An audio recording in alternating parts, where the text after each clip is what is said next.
Pozdrav svima ljudi, ovdje je Rija, da vi gledate drugu epizodu pitanja i odgovori.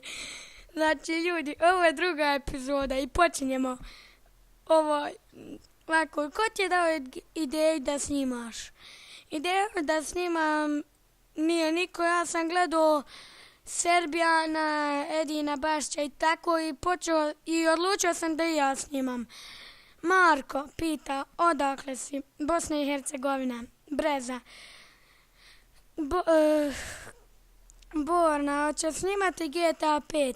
GTA 5 ne mogu snimati zato jer nemam dovoljno giga rama, pa ne znam, neću.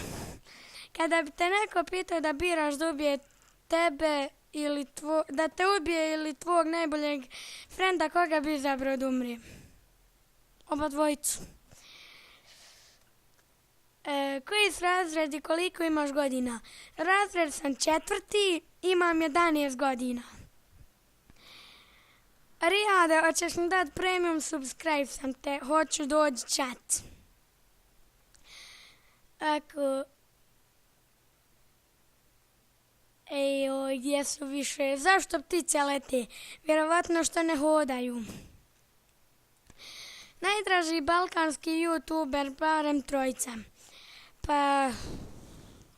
ADC, on je Balkanac.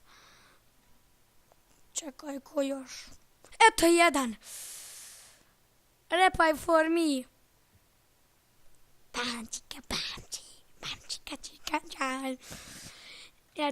I to je bilo to ljudi za ovu epizodu. Nadam se da ste uživali. Do sljedeće epizode. Ćao!